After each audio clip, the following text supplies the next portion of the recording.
These are the Chat City interviews from 103.2 Preston FM. And it is Chat City on this Monday morning. Now, February is National Heart Health Awareness Month. It's even quite difficult to say that one. But, February is National Heart Health Awareness Month.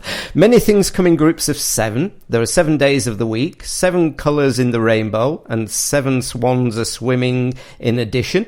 7 is considered by many to be a lucky number, and there are also 7 ways you can live heart healthily. And we're going to be talking about those ways. And in the studio, it's lovely to welcome my first guest here in the studio. It's Sian Edwards, and Sian is Healthy Lifestyles Development Officer for Heartbeat here in Preston. So a very good morning to you. Good morning.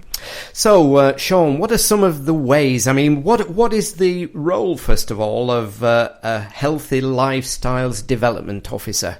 Well, my role is multidisciplinary, really. I work with a lot of different people. I work with schools, I work with GPs, and I work with community groups.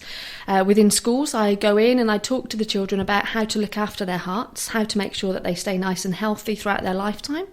I can go into community groups and give presentations about smoker cessation, nutrition and health, first aid skills.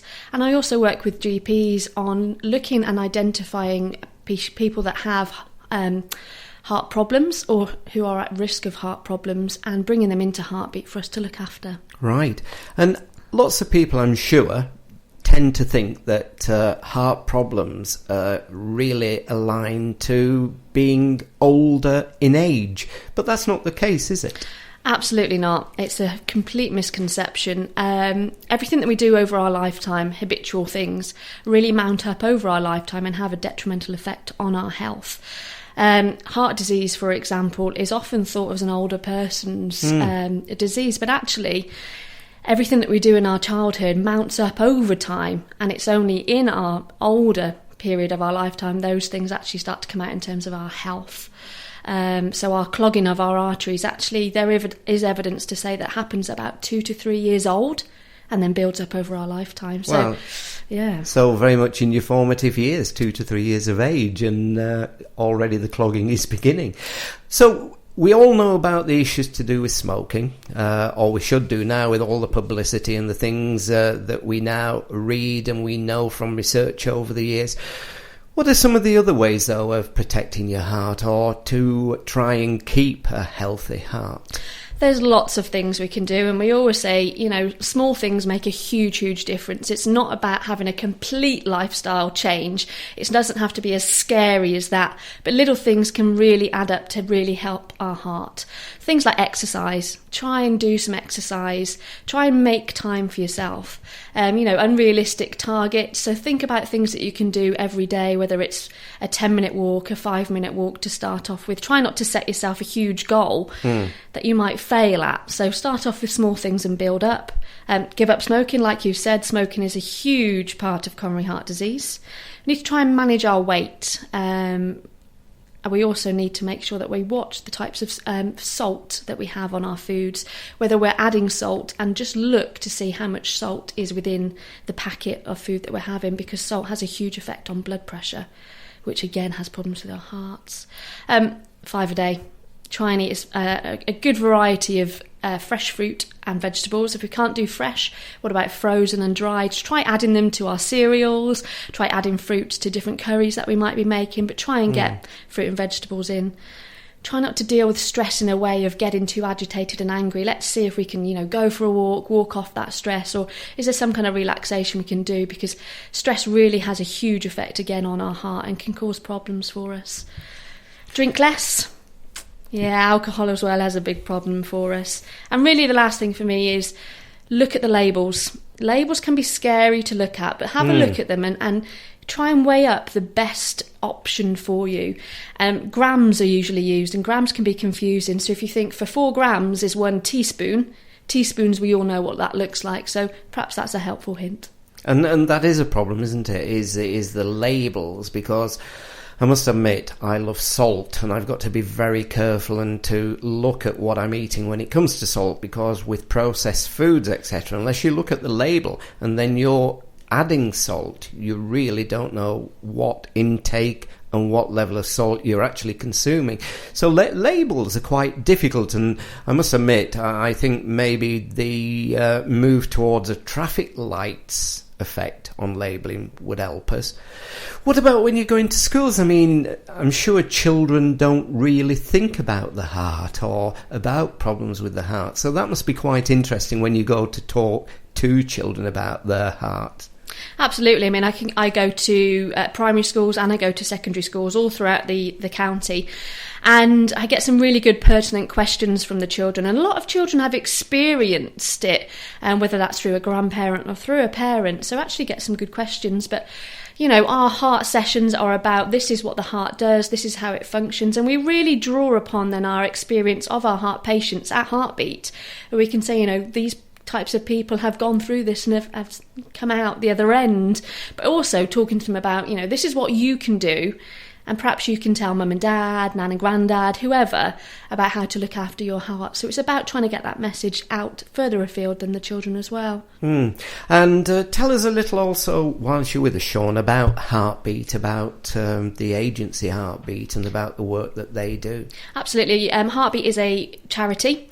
We are a charity based in Forward, but we have outreach sites all across Lancashire.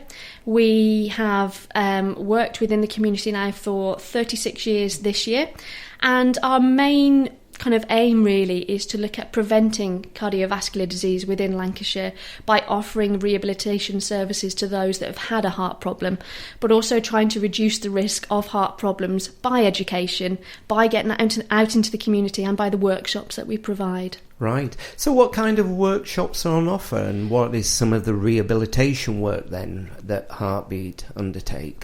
So Heartbeat has a number of classes that we undergo, and they're all exercise classes run by BACPR instructors, so fully qualified instructors. And what we would ask is for people to self-refer or get their GP to refer them to us. And then we hold exercise classes throughout the day into the evening time for that people to come to 2 or 3 times a week across Lancashire. But we also hold educational talks about how to read food labels, how to get the best out of your food labels, how to make healthy choices, relaxation and stress management, first aid skills. I mean, some people would have been through a situation where they could have done with knowing a bit about first aid, so we also offer those, and we also talk to people about what other exercises can you do. But we also offer that out to any community group, especially high risk BME groups, and ladies, I'm afraid you're at risk as well. So we offer our services to go out and talk to people in the community. At your next seminar, at your next meeting, we're happy to come out and talk to people. Right, so quite active organisation then. Absolutely. With lots of things. And again, I'm sure there'll be listeners who'd be surprised by the range of activities there that are undertaken by Heartbeat. Is there a close working relationship then with the medical professions and Heartbeat? Absolutely. We work very closely with Lancashire teaching hospitals, and we work very closely with the GPs. All of our sessions, because on referral, our patients will then have a GP-led exercise treadmill test. So it's a gold standard service that we're providing. We're not just providing an exercise session, we're providing all the testing that comes along with that. And it's GP-led, as I say. We then offer monitoring throughout that as well. So yes, we do work very closely with Phase 3 nurses and all of the GPs across Lancashire. And as we were saying, February Heart Awareness Month. So are there any special activities being undertaken across the region, across Lancashire? Yeah, I mean, there's lots of things going on. We've always got lots of volunteering opportunities at Heartbeat, so we've got lots of bucket collections. As I say, we are a charity, so we do look for voluntary donations. We're also offering all of these workshops during February, and we've also got a lot of publicity going on at the moment as well across our website to try and really raise the awareness of looking after your heart in Heart Month. And I'm just looking on the website as we're talking, and throughout the year lots of activities coming up. I'm just looking at something in May, which I think is a dinner, and it's moving quickly across the screen, so I've lost it, and I can see some musicians there. Absolutely. It's Heartbeat Ladies Luncheon. Absolutely. It's our annual event, Heartbeat Ladies Lunch, and it's a fantastic event. And we do have lots of events going on throughout the year. And whether you're looking to come along to one of those events or perhaps volunteer at one of those events, we'd love to hear from you. So please do get in touch. And what about fact sheets? Can people get, the things that we've just been talking about? Okay, we all know that smoking impacts, so we're told, on healthy heart. But I'm sure there's other things that sometimes we don't consciously think about. Is there a fact sheet that is available for people to have a look at? There's lots of resources on the internet. Absolutely, there's lots of things there. But, if you're really interested in looking after your heart, then please do get in touch. Come to one of our workshops. Come and actually hear it. Come and ask questions and really get into it in an interactive way rather than just reading a piece of paper. I think we get bombarded with pieces of paper and often we don't read them. So if you are interested, then come along to one of our workshops. They're held at our Pond House venue in Forward and come and talk to us. Right. And I was hoping to tell you about what keeps coming on screen, but it's moving a little too quick for me.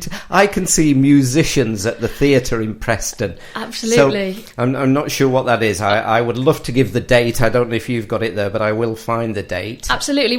It's a musical quartet that have taken an ECG reading and actually made the ECG into a piece of music.